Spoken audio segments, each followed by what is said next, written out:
যে অমুসলিম ভাই ইসলাম কবুল করার জন্য এসেছিলেন, আমরা অনুরোধ করছি যে আপনি যেখানেই থাকেন না কেন স্টেজে চলে আসেন, এই দিক দিয়ে স্টেজে চলে আসেন, আপনার রাস্তা করে দেওয়া হবে ইনশাআল্লাহ।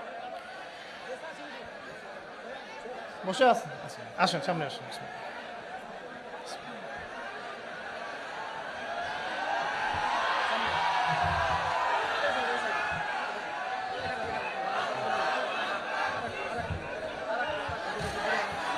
বসেন, আপনারা বসেন ভাই প্লিজ।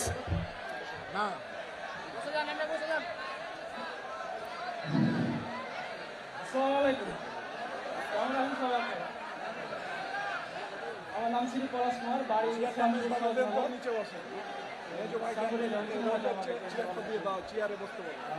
পিতার নাম শ্রী হারুন মিস্ত্রি।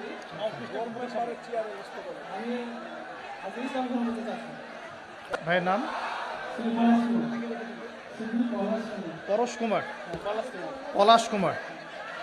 আমার পাশে যে ভাই বসে আছেন তার নাম হচ্ছে পলাশ কুমার। ভাই ইনশাআল্লাহ তাআলা অল্প কিছুক্ষণের মধ্যে ইসলাম ধর্ম গ্রহণ করবেন ইনশাআল্লাহ।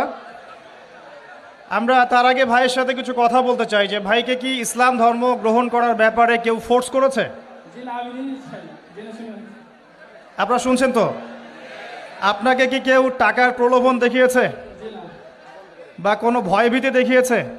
আপনি স্বেচ্ছায় নিজে পড়াশোনা করে তাওহীদ চিনে নিজের ইচ্ছায় ইসলাম কবুল করতে যাচ্ছেন। আপনারা সাক্ষী থাকলেন, আলহামদুলিল্লাহ। ইনশাআল্লাহ আমি এখন কালিমা পড়ব, আর আমাদের প্রিয় ভাই পলাশ কুমার ভাই ইনশাআল্লাহ এটা রিপিট করবেন। আমি কালিমা আওড়াচ্ছি ইনশাআল্লাহ, আমাদের প্রিয় ভাই আমার সাথে সাথে এটা পড়বেন ইনশাআল্লাহ। এটা পড়ার মধ্য দিয়ে তিনি ইসলাম ধর্ম কবুল করবেন ইনশাআল্লাহ তাআলা। আমার একটা ছোট্ট প্রশ্ন আছে তার আগে ভাইয়ের কাছেই, কেন আপনি ইসলাম কবুল করতে চাচ্ছেন না? খুব সুন্দর প্রশ্ন। আমি ছোট থেকে ইসলামের প্রতি আমার আকর্ষণ আছে, আর আমাদের ধর্মে তো মূর্তি পূজা আছে। আমি যাকে সৃষ্টি করি তার যদি আমি পূজা করি, সে আমার কীভাবে সৃষ্টিকর্তা হতে পারে? আমিও তাকে সৃষ্টি করলাম, আর এটা শুনে তো আমি আগুনে ঝাঁপ দিতে পারবো না। আপনি স্বেচ্ছায় সজ্ঞানে কোনোরূপ প্ররোচনা ছাড়াই ইসলাম কবুল করতে যাচ্ছেন, এই তো? ঠিক আছে, শুকরিয়া। আমার সাথে পড়েন, বিসমিল্লাহির রহমানির রহিম। আশহাদু আল্লা ইলাহা ইল্লাল্লাহু ওয়াহদাহু লা শারীকা লাহু ওয়া আশহাদু আন্না মুহাম্মাদান